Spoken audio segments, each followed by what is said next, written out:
Hello and welcome to a City Voices Spirituality Group presentation by Stan Rossowski. Stan has been a regular committed member of this group and other groups hosted by City Voices. He has a terrific story. He has a story of hitting rock bottom and climbing his way out, and all the while in service to other people. And he's a very caring, loving person. Without further ado, Stan Rossowski. Thank you, Dan. Yeah, that's a nice way to introduce me. Thank you. Thank you all for being here. And I'm going to just start out with this because, I'm going to be talking about things like a higher power, or possibly a supreme fascist, or a creator, or God, or something, the mystery, whatever it is. I will thank you for being here because, in my experience, you become my higher power. This is where, this is what calls me. I am here because you're here. If you weren't here, I would be somewhere else. And so it's really important to me that relationship with the world. And I'm probably going to go into that somewhere along the way in our presentation. I'm grateful, Dan, for inviting me to speak. I do this occasionally. This is not my first go around, in making a presentation. I've thought about it a lot over the last few days because I do that. I've kind of worried about different ideas and what I wanted to convey possibly. And I'm totally unscripted, and the words are just kind of passing through me and coming to you. I'd also like to just mention something. I met a gentleman named Dr. Vincent Harding, years ago. He was he was a professor of theology at a number of different universities in the U.S., but he was also a speechwriter for Martin Luther King. He was the one who wrote the Vietnam speech, and Dr. Harding felt that maybe he took some responsibility for Martin Luther King's death because some people felt that he was killed over that speech and what he had expressed there. And anyways, Dr. Harding came and spoke to the good-sized audience here at the university, and I had the pleasure of hearing him and meeting him. And a really humble man, really beautiful gentleman, older by that time. He must have been getting close to 80. And he died recently, a couple of years ago. And he said, I don't want to just sit here and tell you things that you already know. I don't want to be one of those talking heads. He said, we're going to have a democratic conversation. And he invited all of us to take part, to ask questions, to engage in a conversation so that we could address what was important in that moment. My approach to facilitating groups has always been, what's in the moment, what's happening. So I've done some preparation, and in broad terms, I'm going to be talking about recovery, as in recovery from mental health conditions, from substance use issues, recovering our life, what I call recovering a life worth living. And the role, in my understanding of spirituality, and the role of spirituality in our becoming a whole person, in our becoming, recovering, whatever it is that we are, humans. So I'd just like to mention that. Just at the beginning of the year, it's only the 13th of January, and but somehow, serendipity's always been important in my life. Things happen, things appear. That's my higher power at work in my life. So right around the New Year, a lady named Maria Popova, who actually lives in Manhattan and has a blog called The Marginalian, which is a rich source of inspiration for me because she just brings up subjects that are interesting to me in a very literary sense. But she pointed me to John O'Donohue, who's an Irish poet who just passed away a few months ago. The title of his poem is For a New Beginning. And in that moment, for me, who's been around the sun a whole lot of times now, and a new beginning seems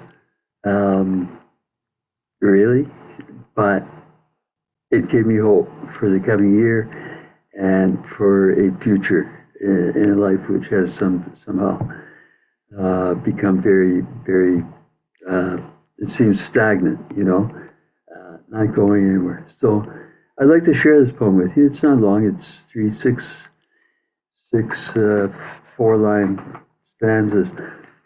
In out of the way places of the heart, where your thoughts never think to wander, this beginning has been quietly forming, waiting until you are ready to emerge. For a long time it has watched your desire, feeling the emptiness growing inside you, noticing how you willed yourself on, still unable to leave when you had outgrown. It watched you play with the seduction of safety and the great promises that sameness whispered. Heard the waves of turmoil rise and relent, wondered, would you always live like this? Then the delight when your courage kindled, and out you stepped onto new ground. Your eyes young again with energy and dream, a path of plenitude opening before you. Though your destination is not yet clear, you can trust the promise of this opening. Unfurl yourself into the grace of beginning that is at one with your life's desire. Awaken your spirit to adventure. Hold nothing back. Learn to find ease in risk. Soon you will be home in a new rhythm, for your soul senses the world that awaits you.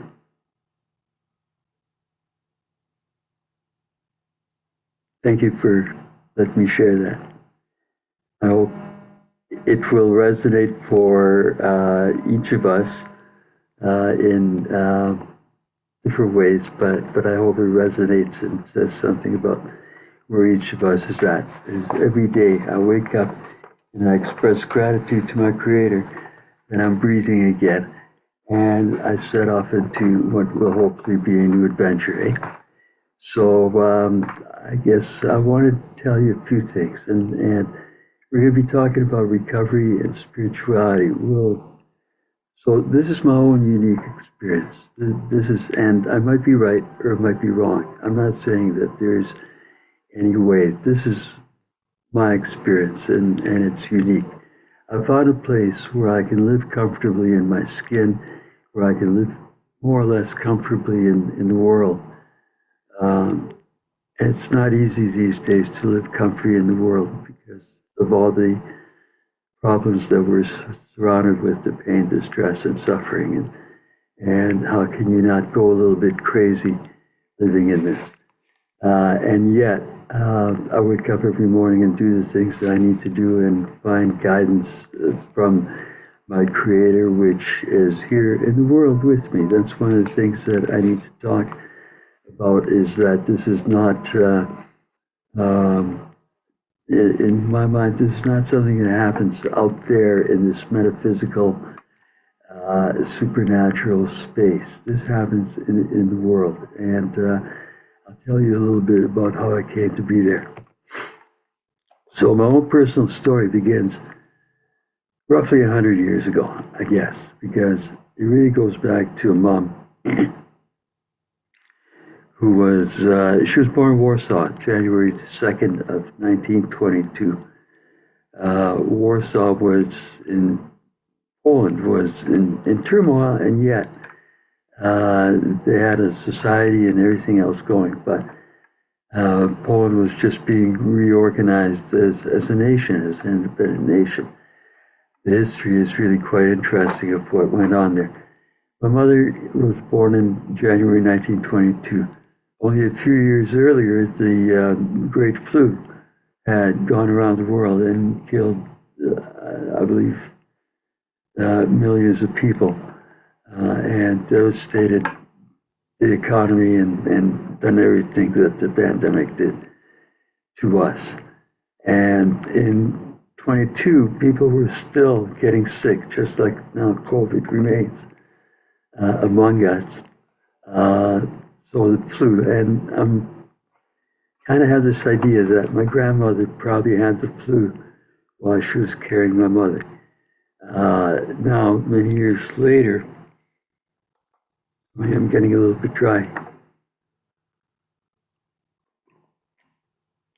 Um, we know that certain things possibly happen. That when a woman is carrying a baby and gets sick with something like a flu, there may be some sort of changes that happen to the genome, and that certain mutations may occur, which may lead to a small increase in the potential for things we call mental illness and other anomalies.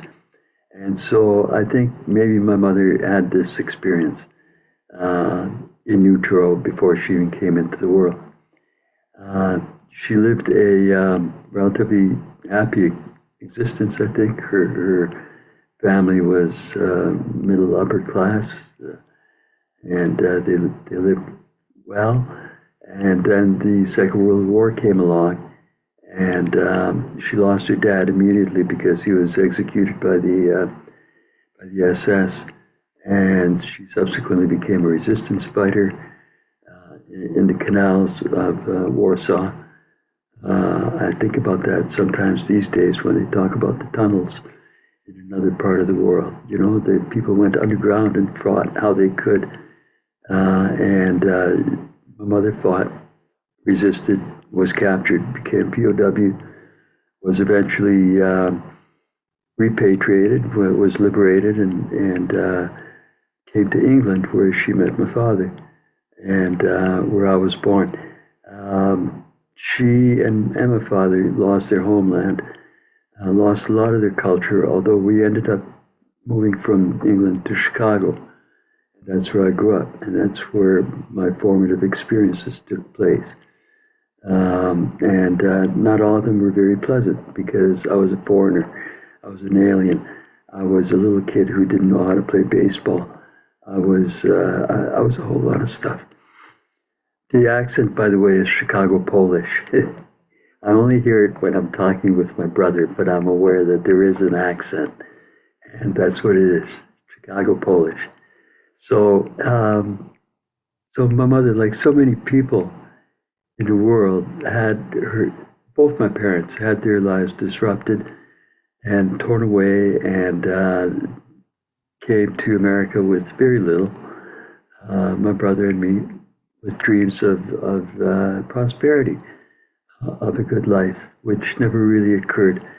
In 1960, 15 years after the Second World War had ended, my mother developed strange symptoms. She began to talk about people who were trying to hurt her, and she began to hear voices that were telling her very negative things about herself. They came to her from somewhere here, and they came from outside of her, and they told her to kill herself and told her that she was not worthy, and a lot more negative things. I was too little to really go into it very deeply, but I did begin to formulate a theory of the mind and the broken mind. You know, I thought her mind has been broken. She had these terrible experiences and something has happened to her. But I was thinking about it as a broken mind. I've grown a lot in that understanding. But so there is there's this genetic component to who we become. And then there's this environmental component. What do we get thrown into? I think Heidegger and a few other philosophers have talked about this idea that we are thrown into being. We don't choose this. Something puts us here into the world. All of a sudden, we are manifest. And we got to figure it out because there isn't truly a rule book or a guidebook, although there are plenty of people who would like to tell us that they have the path down, and that if we only follow that, we shall be happy and content and spiritually enlightened, and all these other things. I'm not so sure about that. I think that ultimately each of us needs to find our very own path. we do it with guidance, we do it with support. We never do it alone. In fact, the life of the Spirit is all about, to my mind, communication with others, with relationships with other humans, with our families, with our communities, with our world, but also with the air that we breathe and with the birds that fly in that air and the trees who create the oxygen that we breathe and the animals that not only teach us lessons, but also offer themselves for food, for sustenance. And so everything is about relationships. And that's for me where the life of the Spirit comes in. So it comes in the world. It's not, for me, a metaphysical experience. I had to deal with all this stuff as a pretty young boy, I guess. I was in my teens. I had to leave Chicago when I turned 18, and I left my mother behind because I couldn't bring her with me and because I couldn't take care of her. She never got better. I formed this idea of a broken mind and eventually was able to get her hospitalized. And I remember her being taken away. She was about 5'2" and 110 pounds. And these two cops, she'd been formed basically, and these two cops came and picked her up and took her away. And I stood by feeling all kinds of things, not feeling very good about anything. And they lifted her up, one on each elbow, and her feet kicking, and put her in a squad car and took her to Cook County Jail and put her in jail. That's how that journey started. She ended up for a number of months at Kankakee State Hospital, where there was a nice Polish psychiatrist who I thought would treat her and would fix her so that I could have my mother back. They tried a number of different treatments, including ECT, shock treatment, as it was called back then, very much the same style as what we see in One Flew Over the Cuckoo's Nest, pretty intense. And then they discharged her because they said she was a danger to herself or to her community, but she was unable to function in society, and she got lost. She was one of those people who simply got lost. She wandered around homeless. She had a car. She slept in a car. She slept in motels. She slept at the Y. She slept wherever she could, and she lived like that for a good number of years, pursuing her mission of justice from these people who were trying to harm her and her family. So fast forward, 60s came along. I was pretty counterculture. I did not like the world I lived in. I didn't want to be a part of. I didn't want to be another straight dude, like I didn't see a place where I could fit in our society.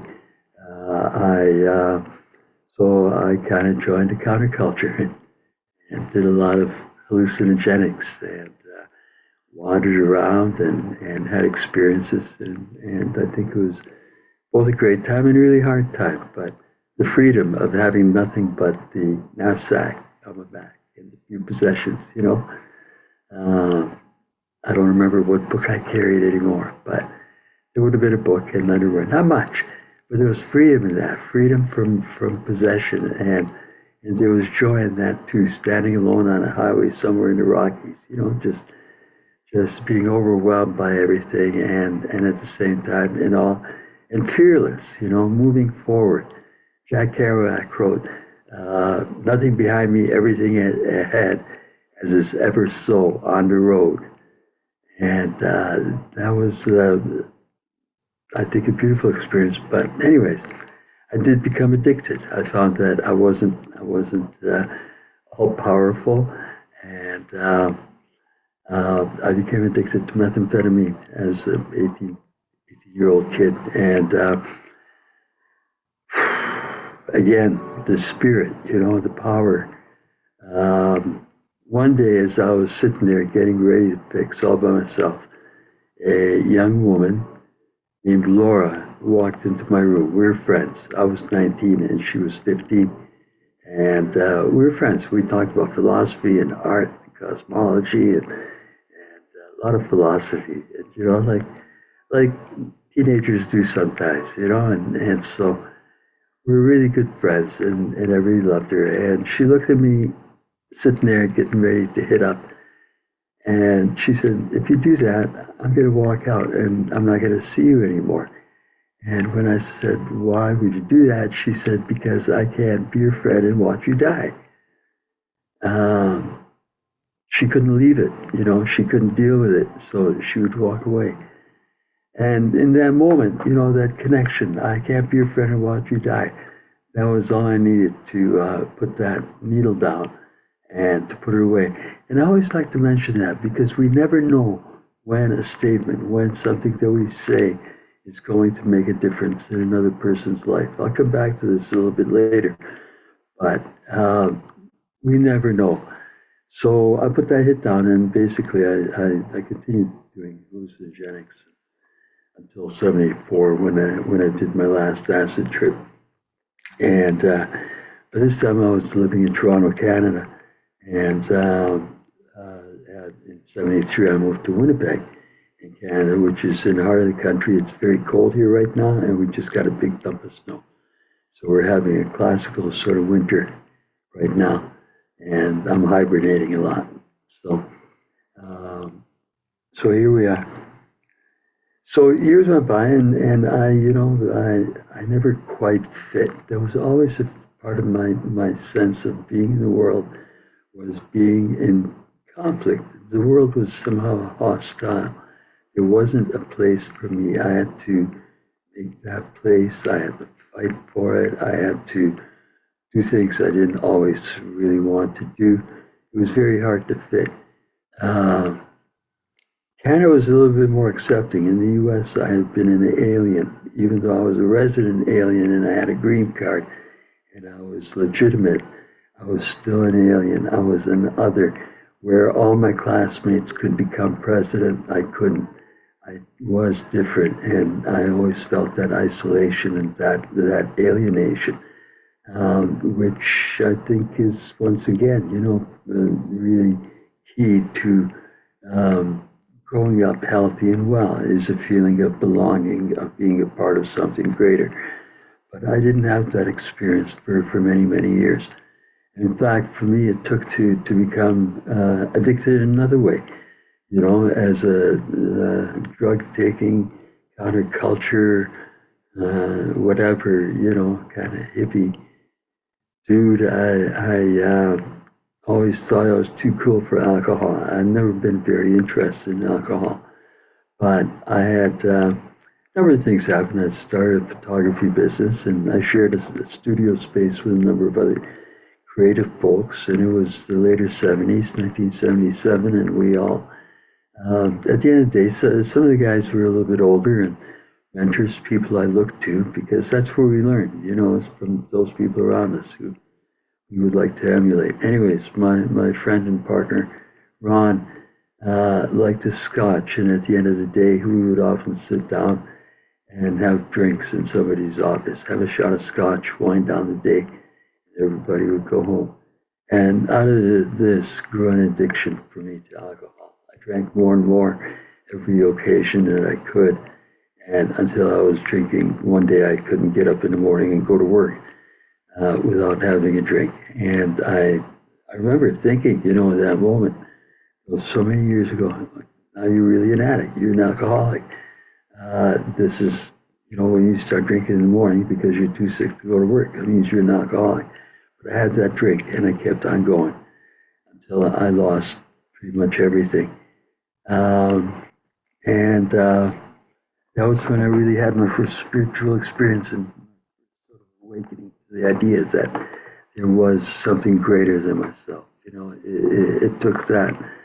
It took an accident in '83. I had wrecked 3 cars, and the last time I killed a tree and almost killed myself, and that led to a very profound experience. One of the only epiphanies that I've had, you know, in my life, where suddenly everything changed. Felt like somebody had reached into my head and just wrenched a bunch of neuronal pathways out, you know, And all of a sudden, I was freed from my addiction. I turned my will over. I recognized my powerlessness. This comes from the steps, and I had the benefit of step meetings because my higher power had required me to go to step meetings, to big book or to AA meetings as a condition of keeping my driver's license. And so I had been going to meetings, and I had been hearing things. I didn't live them.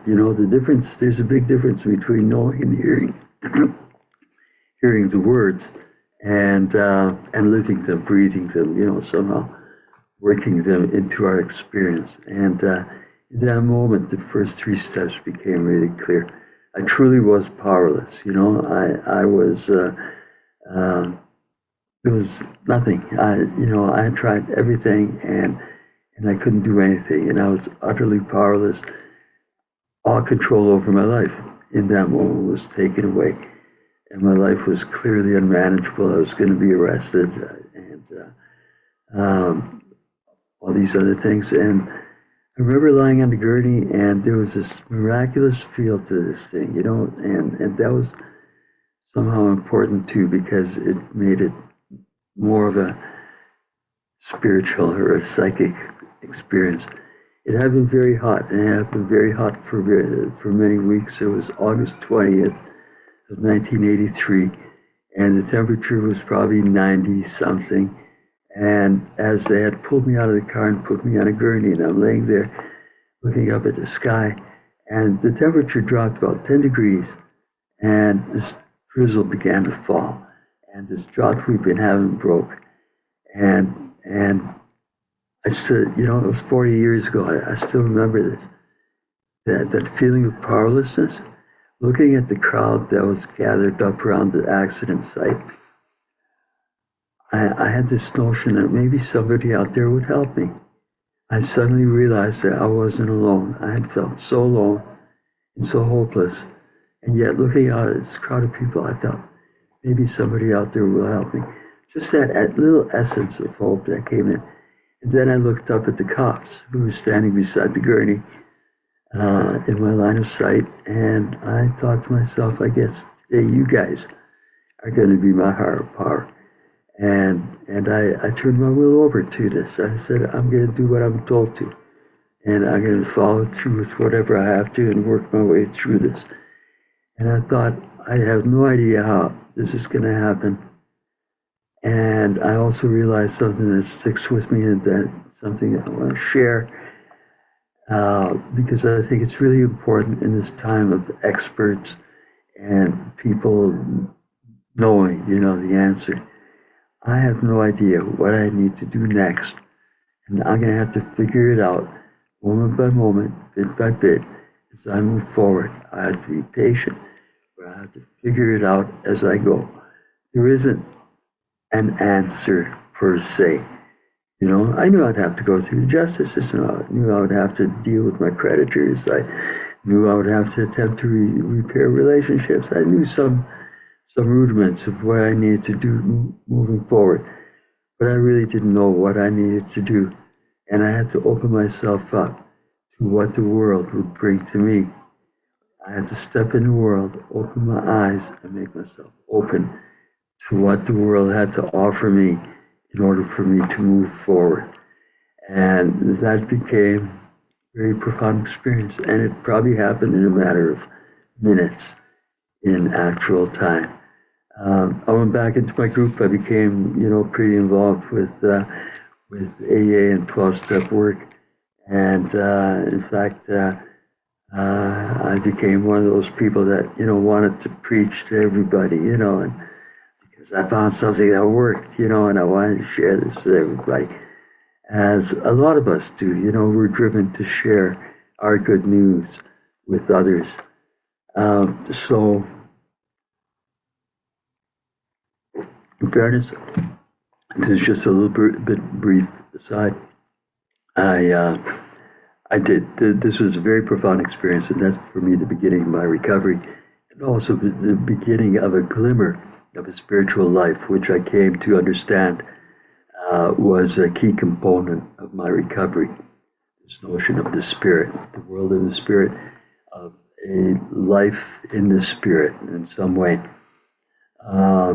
But at one point, I took my will back, and everything got good. Almost 5 years had passed. I had rebuilt my credit. I had a new girlfriend. I felt like I was sitting on top of the world. I had this really cool little sports car. I was rocking, you know. And so I walked into a bar where nobody knew me, and I wondered if I could be a social drinker now, you know. So I ordered a J&B and an extra old stock, and thus began another 4-year binge. So my last drink was on October 5th, 1991, and that's why I celebrated my 32nd anniversary last year. And life has been many things. It's been an adventure, but I've done it sober, and I've been able to do it more or less successfully. I've been given opportunities to be of service to others in a big way, actually, because you know, I don't know how these things work. When I began my recovery and all the way through, uh, it's been uncanny somewhat how um, other people, how the world, how my creator, my higher power has presented itself, you know. At times I need it, you know, not just frivolously wherever, you know, but at times I need it. I would get the lesson, I would get the answer, I would get direction, I would get sometimes a material gift, you know, whatever I needed to keep moving forward. And I found it uncanny because there wasn't any real reason for it except that I was open to it and in a state to receive.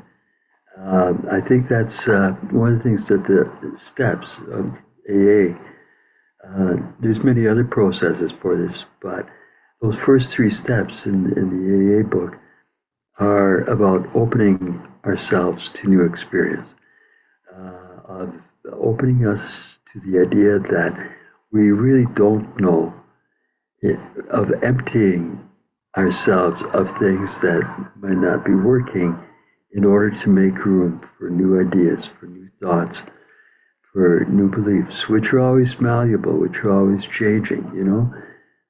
Certainly for me, it's been 40 years and it has changed all along the way. It's changing today, as has my understanding of mental illness, and my understanding of addiction, and my understanding of what it means to be a human in the world. So, um, you know, I said that I like conversations, but I'm talking and talking, and nobody's asking me any questions. Have you guys got anything to say or ask or comment? This is Helen. It's very, very moving what you're saying. And the struggle is tremendous just to keep on going and to hold on to life when you were given that gift of life again. And and I identify so much, not necessarily with the steps that you were saying, what was going on in your life, but just in general, that life is a struggle, you know, struggle, everyday struggle. And it's the everyday that is the battle, how to maintain, you know, sanity, right? Second step, and patience, and not to lose your head. And there are sometimes times when I am losing my head because of anger, because of loneliness, because of kind of existential kind of bereavement, you know. And so, you know, I have to struggle, and you just present the struggle, and I have to do it too. And that's it. Thank you so much for your share. Thank you, Helen. Thank you. Nice to see you, Pastor James. Thank you for being here. And Anne and everybody, thank you for being here. Yeah, so you know, Very welcome. sorry.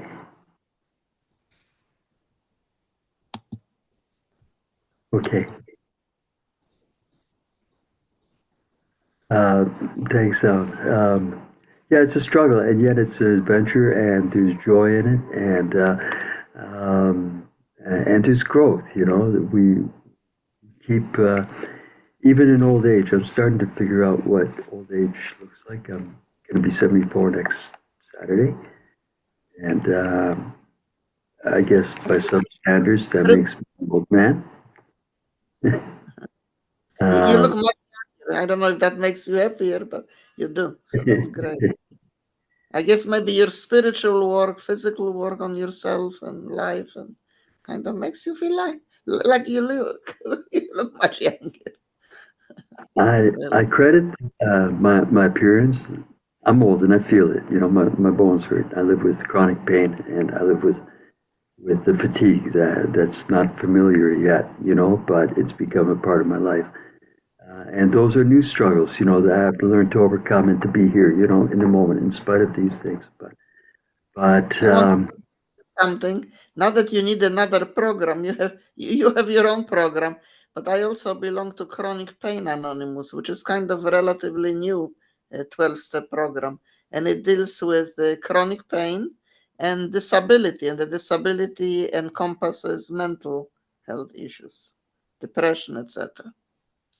CPA, and it's a very, very nice fellowship. People say that they feel much better in this fellowship than in all the other, because they all come from others, you know, AA and whatever. CPA, that's thank you. chronic pain.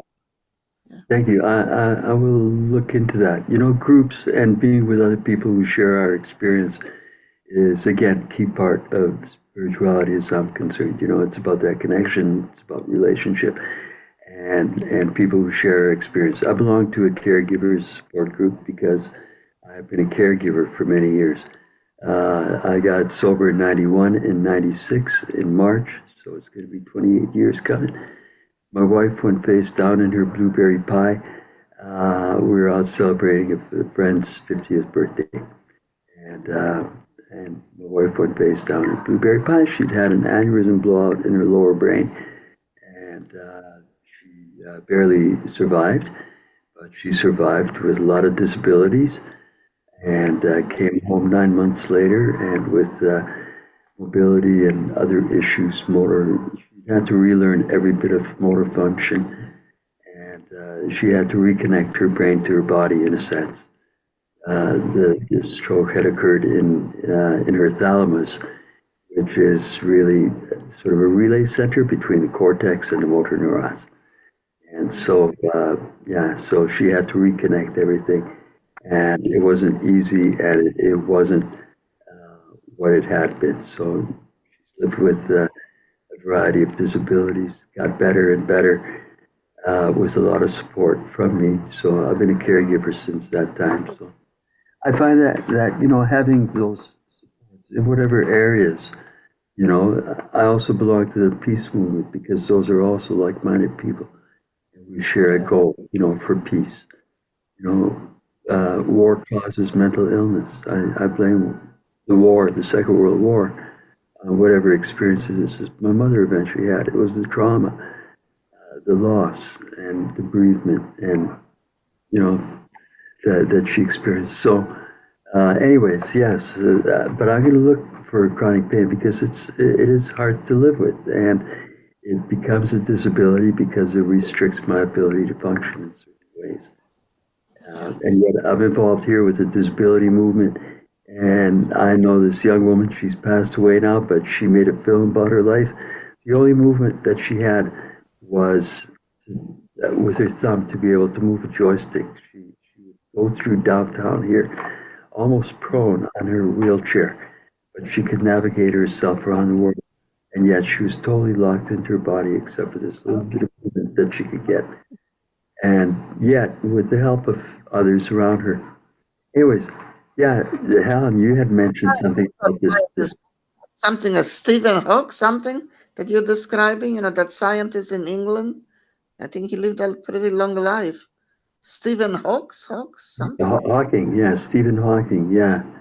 Hawking, yeah. Yeah, he had a lot of support too. He didn't do that all alone. He would have been helpless without the support of others, his wife, Support. Yeah, family, right. and aides and assistants and everybody else. But yes, he was able to live a full life, and people do. So, you know, the whole thing with disability is um, to find a way to keep moving forward, to accept certain limitations, find other ways of working around where possible, and to keep on moving forward.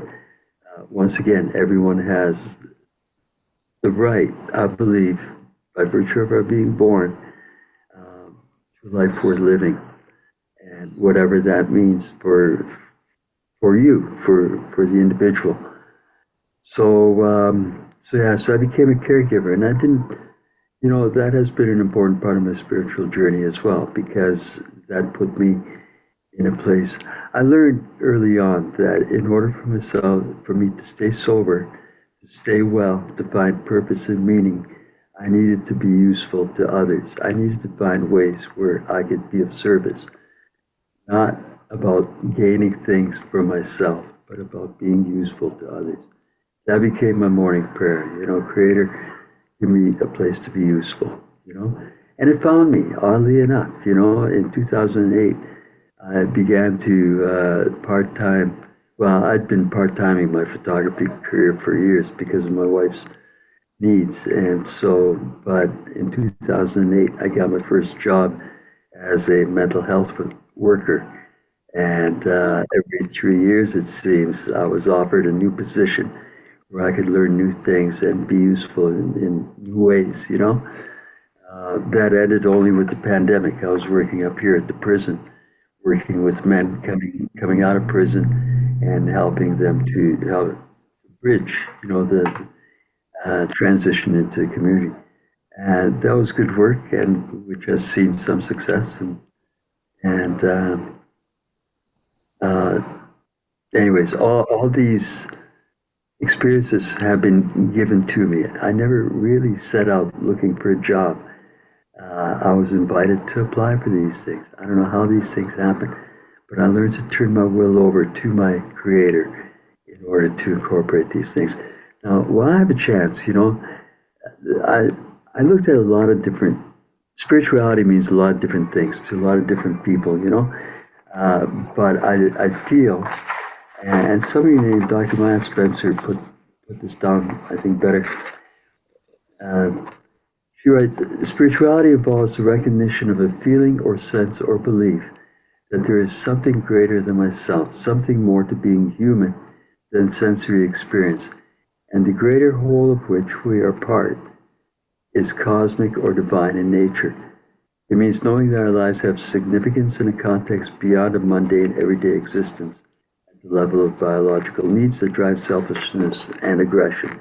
It means knowing that we are a significant part of a purposeful unfolding of life in our universe. Now, I'm not sure if it's purposeful. It may not be, it may simply be happening, Life unfolds. Life began to unfold eons and eons ago when the first little organic molecules began to clump together and then to penetrate each other and to form organic life forms, which became more and more complex until suddenly here we are, I've thought about myself, there's a possibility that I carry some Neanderthal genes apparently, which may account for the arthritis that I experience, and maybe some of the other conditions that I experience. We are, the product of genes, but then we're also the product of our environment. And then we carry this genetic history, epigenetic history on our genes. Our experiences are in turn written on the outside of our genes with proteins which encode our genes to react in different ways to our environment. And so our history is written and transmitted to our progeny, literally written on our genes. I feel sometimes like I have this encoded bodily memory of my ancestors, certainly of my father and my grandfather, and probably a 500-year span of Polish men in eastern Poland, so what is now Ukraine. Anyways, we are that. And yet, I lived through the 60s, I lived through the Vietnam War, I lived through the Iraq War, I lived through all these wars, I lived through transitioning, moving from one city to another, finding a place where I fit.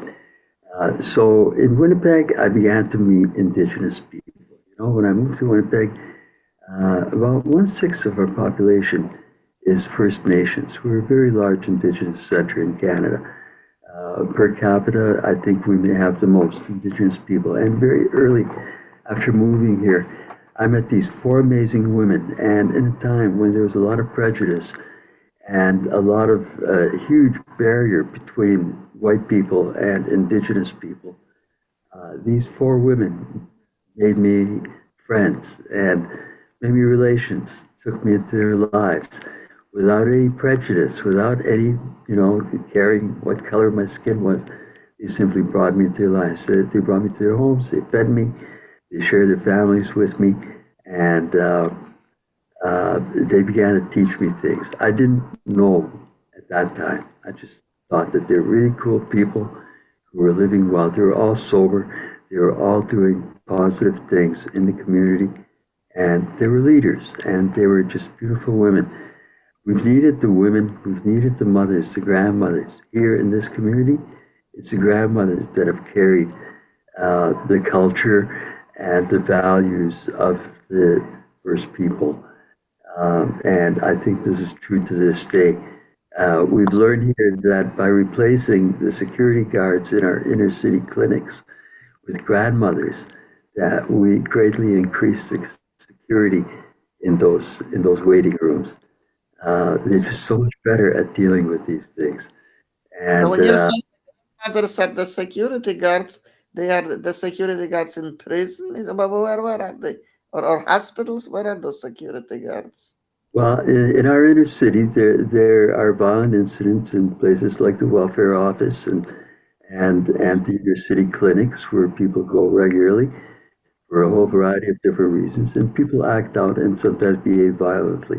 So we're having a fairly significant problem with that in a couple of clinics here in particular. One of them took away their security guard and brought in a grandmother and really started a program that has now spread into other clinics in our community where Indigenous First Nations ladies play the role of greeters in our waiting rooms, and they are much better able to diffuse situations, to command respect, which is something I want to talk about. I'd like to talk about the seven teachings.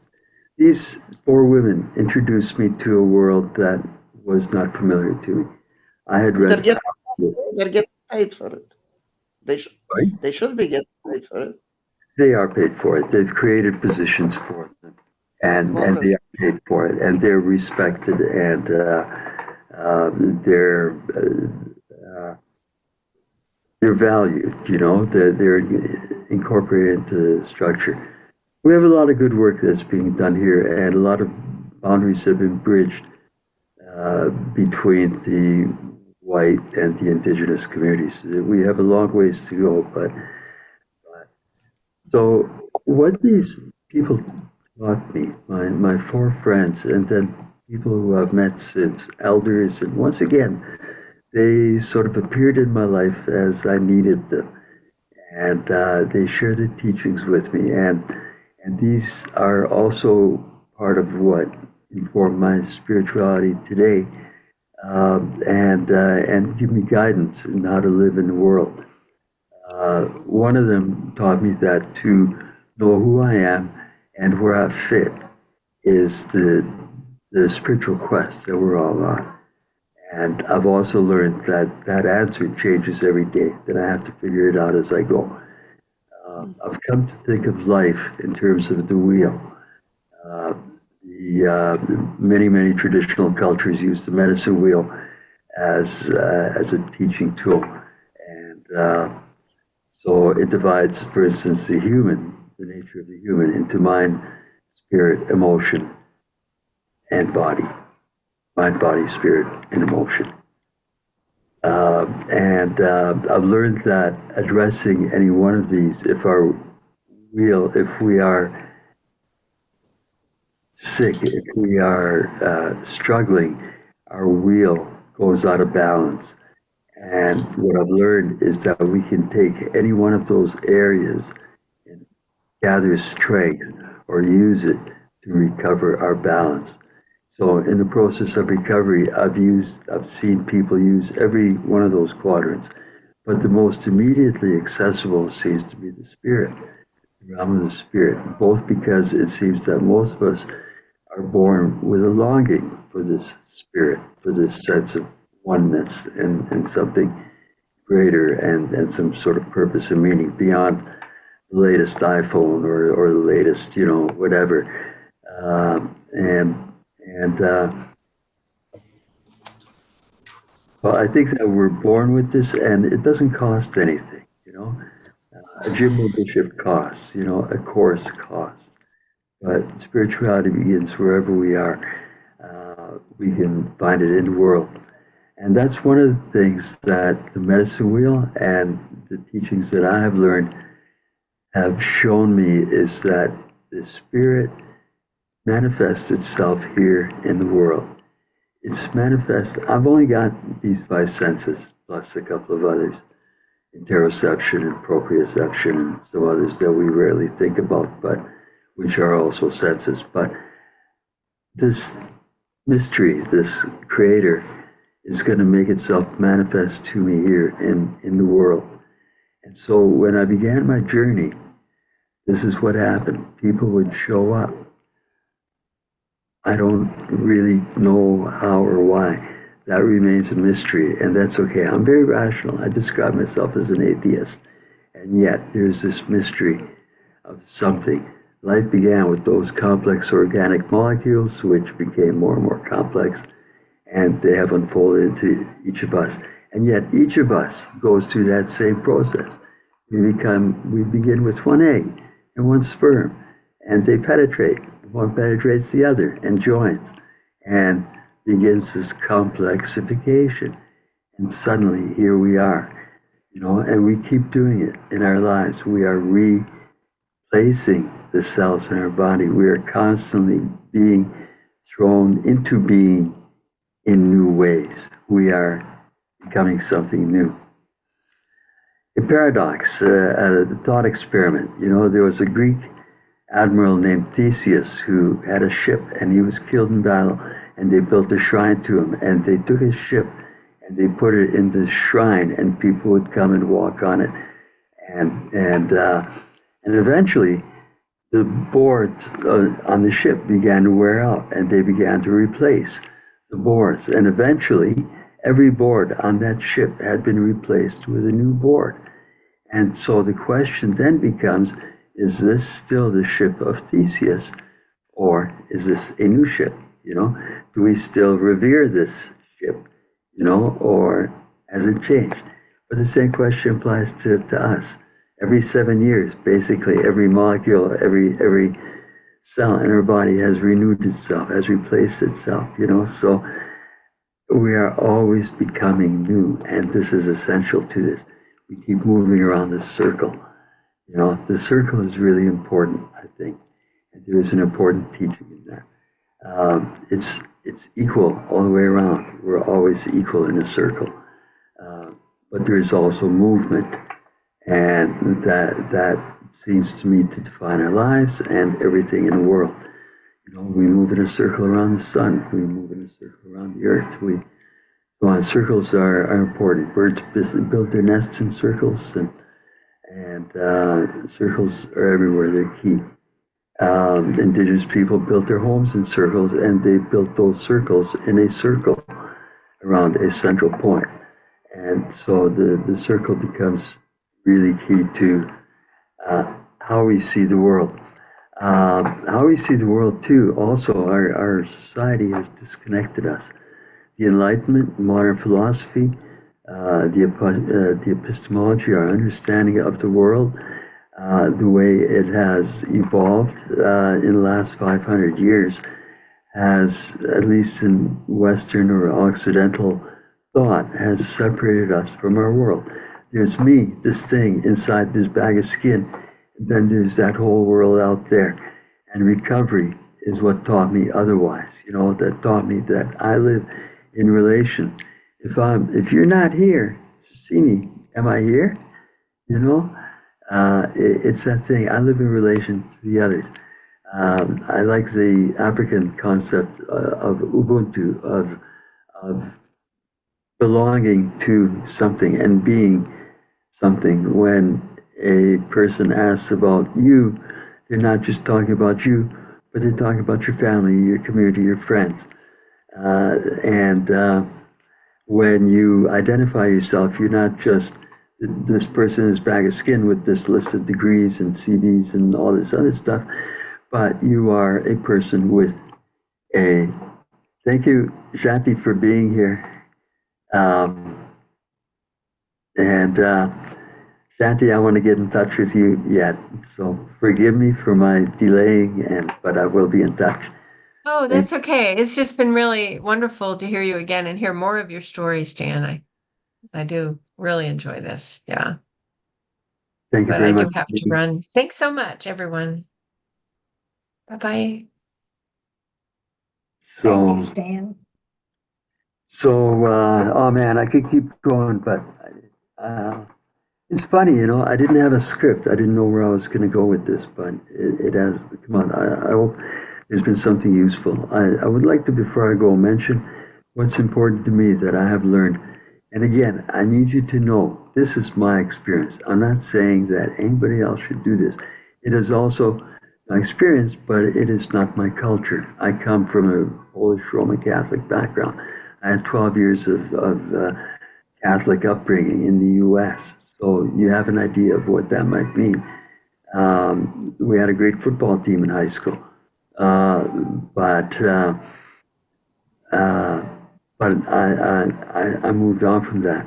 I learned about Buddhist practice and other spiritual practice and many of the Eastern sort of philosophical ideas, and eventually I learned about the Aboriginal First Peoples way that some people might see as more primitive, and yet I see as much more sophisticated because it places us in relationship with the world around us. It says that I am part of this, and I'm grateful to all this because without all this out here, I wouldn't exist in here. And so there are certain teachings that I mentioned about the Menace wheel and using the world, the activity of the spirit as a means of bringing our wheel back upright, back into balance. But I've also seen one of my friends ran his way his first year recovering from a cocaine addiction and coming out of prison. And he trained for a marathon. And I saw this profound change in his spirit, in his intellect. He became sharp. He became physically fit. He became emotionally sound, balanced. Everything came back through running, through that discipline that he instilled. So there's so many different ways that we can reach this. But we're talking about the spirit today and the world of spirituality. So we have to find our own experience. I think that this is key. That it's what works for you. I found a lot of it in the indigenous teachings. That instead of other commandments, I still belong to AA and I attend AA meetings regularly and I practice the steps to the best of my ability. But I also found certain teachings from indigenous people a very helpful guide in how to be in the world. And they say that there are these 7 teachings that were handed down by the grandfathers who saw that humans were misbehaving and doing things that weren't helpful, and they wanted to help them get back on their feet, recover. And the 7 teachings are each represented by its own animal. But the 7 teachings build on the fundamental is the teaching of truth, that there is a truth, that there are 2 existences, and that we have to accept that truth. Then we follow that with honesty and courage and respect and love and humility. And I think I mentioned courage. Yeah, you mentioned it. Yeah, one time. Humility, respect. I hate it when I forget that. Don't worry about it. These teachings are guidance. They're kind of like, as a Catholic boy, I learned the Ten Commandments and tried to observe those as best as I could. I was very grateful that I could go to confession every week and be absolved of all my sins so that I could go back out and sin again. I'm being funny there but that's what it was like. And eventually I lost that connection. I never found my spirituality there. The biggest thing is that I find it here in the world. I find it with you. I find it with the people around me. As a caregiver, I've always got someone to whom I can be useful. And this is important. It gives me a purpose. When I get up in the morning, I have to help my wife get out of bed, get dressed, do all these things.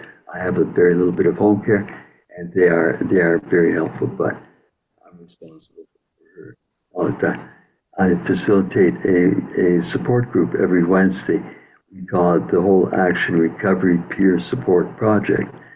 And we chose those words because it spells warps, which is how I've often felt I needed to take the ideas, the tools that were being offered, and they didn't always fit, but I didn't necessarily have other tools. So I had to sort of warp these things into my shape in order to make them work for me. I said I'm an atheist. The 12 steps can sound very religious. It leaves itself open to a very wide interpretation of what that higher power might mean. But, there's always that coming back to God. I had to find a way of getting around that and still making it work. So maybe I replaced the word creator where it says our Father, in my mind. It's me, it's personal. The first step says I'm powerless. And my own actual experience, and this is rude, but I'm going to say it anyways.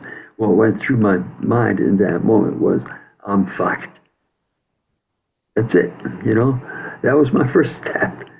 So we make it work with whatever we're able, with whatever we have at our disposal.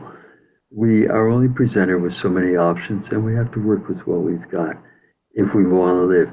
And I am constantly impressed. That thing that motivated, that drove, that initial, bond between some organic molecules millions and millions of years ago, and that culminates in every bit of life that springs into existence. And if you watch a plant unfold, you can literally see it unfolding, blooming, becoming. And we're doing the same thing, and it's that miracle. I have no 101-year-old woman here, and in spite of everything that she is dealing with at this point in her life, life still wants to live. She still wants to keep going forward. And she amazes me. It awes me, this power, this desire of life. It's not me or you, it is this energy, this creator that wants to be, that wants to become, that wants to see what's coming next, that wants to have adventures, wants to be beautiful, wants to blossom and sing and dance and bloom. And I think, coming to know and understand myself in that way, I might be past blooming now, but I'm trying to still stay alive and stay useful and stay in the world and to stay spiritual.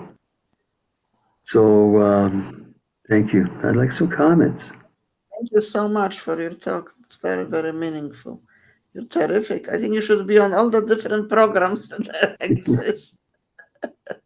All right, now let me, if you haven't spoken, if please come forward and speak. There's a lot that we have to process from what Stan has shared with us.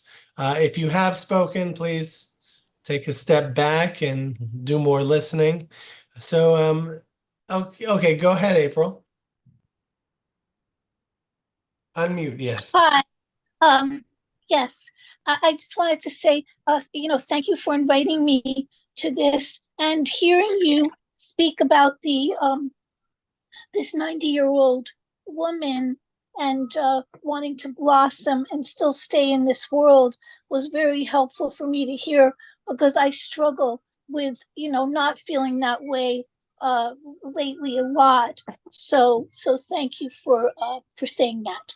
Okay, Thank that's all. you. You know, at this point in my life, I find the same thing. I struggle. It's become very difficult. Being a caregiver for 28 years, it's a long haul. It's a career, and sometimes it seems very hopeless. And now we're dealing with dementia, and dementia doesn't, where I've always had hope of recovery. With dementia, the only thing, there isn't really hope. You know that it's going to progress and it's going to get worse. And I am overwhelmed sometimes with that hopelessness, and maybe I'm done. Maybe I don't have anything left. But April, I keep being renewed by those people. I keep being awed by people who are so resilient and overcoming so many obstacles. And I really believe that it's simply that life wants to live. That's all it's there for. I And think Bonnie Shell, you must have a lot on your mind, but you have to unmute. I could hear well if I only put one thing to one ear, and then all of a sudden I could hear. But when I couldn't hear, I looked up Stan. What an interesting person. And I read about warps. I love that whole action recovery peer support comes out to be warps. And a lot of things that he's done, the oral history collection, tons of stuff, which he didn't really mention. Extraordinary life. I was curious in the things I looked up, and maybe he talked about it. He had something called the Stan syndrome, and I wondered what that was. the Stan syndrome. I really have trouble with diagnosis. I did believe in a very medical model until not that long ago. I worked in mainstream mental health NGOs, and I believed in that model of fixing the person. And I have come to the conclusion that it's not that it's a broken brain, and not that a diagnosis is helpful. My mom was diagnosed with schizophrenia. Now, I know probably 20 people with schizophrenia here in Winnipeg, and they're all different, and their experiences are all unique. And some of them like their medications, and others don't use medications. And some of them hear voices, and others don't. And actually, out of the 20 that I'm thinking of, I believe that most of them are functioning successfully, holding down jobs and living outwardly normalized. To look at them, if you were their neighbor, you would never know that this was a person with schizophrenia. So it's really hard. Diagnosis doesn't tell us anything except for an insurance code for the psychiatrist or the therapist to write on their form so that they can get paid. So I came to the conclusion that each of us has a unique experience which has to be addressed and thought of in that way as something unique. And I began to identify mine as being Stan's syndrome. There's no diagnosis for it. That's my own concept. I'll score high Yeah, I on like that. OCD, anxiety, but ultimately it's my own unique experience. So I'm not too sure what goes with B. Connie has Connie's condition, and so on like that, we have to find our own meaning of our life, and that's part of it. We have a condition that has caused problems for us in moving forward in our lives and of finding our place in the world. And we need to find ways of overcoming that particular condition. Yeah, Bonnie. Yeah, but I also thought, yes, we have a condition. That doesn't mean that it's bad or negative. It means when you talked about that, you always felt, you made a joke about alien or not fitting in. I've talked to a lot of people who got serious diagnoses dumped on them. And usually usually whether that appeared or not and became a problem had to do with the environment and what was happening to them. But they all say that from the beginning, they did not feel like the other children. They felt somehow that they were different. And part of it was having a sense of that there's another reality behind what you see, that somehow they were meant to do something. I mean, they had a feeling about that, even from the time they were children, and they sort of go from one thing to another, change college majors, have different jobs, looking for the thing that maybe they're meant to do. If you believe in that, I do. Anyway, after I could Yeah. hear what you were saying, I resonated with a lot of your words, and thank you for being here. Now we have 10 minutes, and I thought I would go around and try to open up people who haven't spoken yet. And if that's okay with you, Stan, I'd like to do that. Totally. All right. Cecilia. Hello, Cecilia. Cecilia, you're breaking my heart. You're shaking my confidence daily. Cecilia, are you there? All right, Cecilia is probably preparing lunch. Okay, Ann Casper, are you there?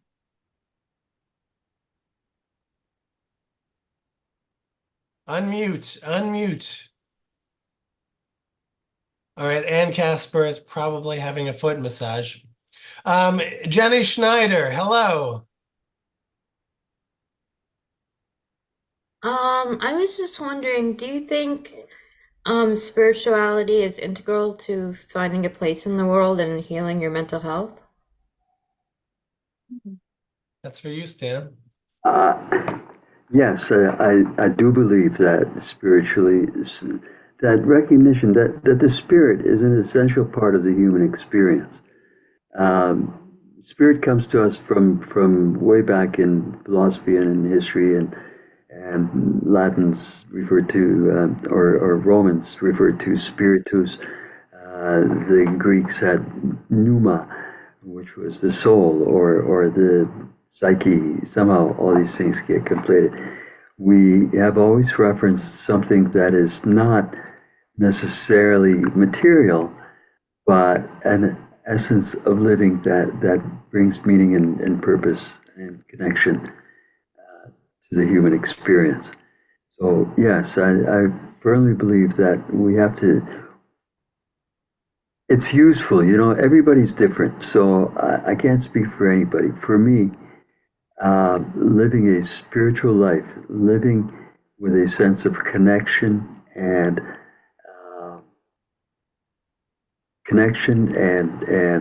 purpose relies on a spiritual experience. And yet, Jenny, this spiritual experience comes to me here in the world. It's not I don't have visions, I don't have mystical experiences. It happens in the world. It happens in my relationship with others. It happens in random events and moments of joy and moments of grief, and there's an awful lot of that too. But yes, it's very helpful to recognize that there is a spiritual experience. Then we have to find what resonates for us. And I do believe that if we open our eyes to it, that we encounter what we need, that it is presented to us, which is not the same thing as sitting back in my room and waiting for great things to happen. It means I have to put myself out there. I have to put myself with other people, and I have to attempt to make myself useful. And I will be given lessons. I will be given relationships. I will be given the things that I need to keep myself moving forward. So when I started, and again, you weren't here, but I thanked everybody for being here, because you, in this moment, are my higher power. You are the spirit that brought me here. And I thank you. I'm grateful for that. And So Jenny, that way. So Jenny, you were here for much. You came a little late, but you heard a lot of what Stan was talking about, what he had to say. And I was wondering like what Jenny, like even like after he answered your question, like what are your major takeaways from Stan's talk today? Well, I think what most stood out for me is his feeling a sense of connection with others and how that's spiritual. Because I never thought of it that way. And I always thought maybe spirituality had to be like mystical or you had to be in a trance or something, or you had to believe in God. But I realized like what's considered mundane can also be spiritual, and that's helpful. Yeah, that's very good. That's a very good takeaway. That's very important. Now, Ann Casper, you were like in and out with your video. I think we saw your foot because you were getting a foot massage. But Ann, what do you have to say? Nothing today, thank you. I'm really sick. Actually, talk about, I heard him say earlier, to clear out everything. I'm just all cleared out. So, Stan, it was nice to hear more details of your story. Appreciate it. And yeah, I just want to say that thank you. Thank you, Ann. And Thanks for joining. I'm sick too, Ann. But I guess I'm like spitting out the green and yellow fluids to sort of like purge myself. I'm at that stage. I hope you reach the stage of hawking loogies too. All right, Sandy Ellen Brower. I was grinding my teeth. That's why I looked like I was having a fit. Can you put the video back on, please? Okay, hold on. Go ahead. So Sandy, Okay. Sandy, have you been Yeah. paying attention to Stan? I came in really late. Is there anything you learned at all? I couldn't understand it because I came in really late. All right, then just tell us how you're He doing. said something about dementia. My mother had dementia. Oh, okay. So how are you doing, Sandy? Well, my knee hurts because I fell and I should have gone to the hospital and I didn't. And then I kept falling and falling. And then I went to the Ryan Center. That's a clinic for you guys that I was told to go to, and I fell there, and they sent me to the hospital on the 4th of January, and it hurts. And then my aide just noticed that my right ankle, what do you call them, is swollen. No wonder I had trouble putting on my boots. So on the right one, and it's really puffy. See?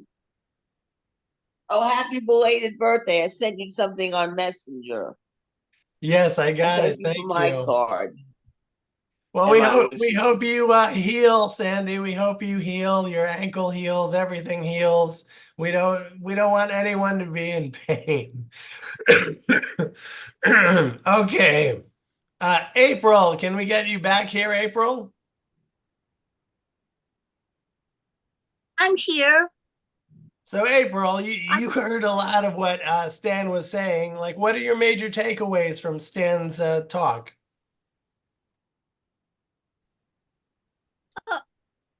Well, first of all, I have bad right now, so I hope I don't get cut off again. But some another 12-step program, but that he's really gotten a lot out of the indigenous teachings. That's something that I would like to look into more. Thank you. Very cool. Very cool. Now, Cecilia, are you there at all, Cecilia? Unmute, Cecilia. Come join us, please. Cecilia, you're still breaking my heart and my confidence is shaken. All right. Okay, so Stan, we have 2 minutes, Stan. So why don't you close us out with some words? Well, I'd just like to thank everybody who's been able to join.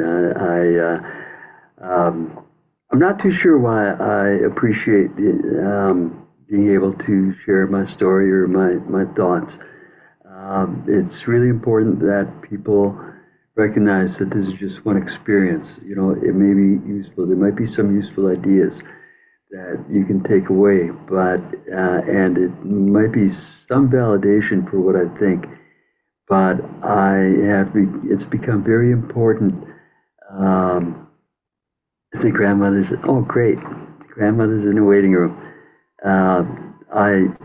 So yeah, different ideas, you know, if it can spread, it's very helpful.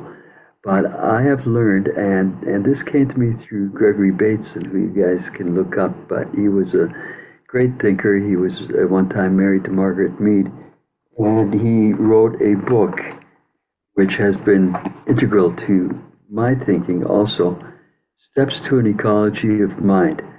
There is a free PDF version of this existing on the internet, so it's something that you can look up and download. I've been reading this book since the 80s, and since I first got into recovery. And I think one of the biggest takeaways from that book that I have is that I have to hold everything I think I believe in suspension, you know? I always have to remember, but maybe not, you know?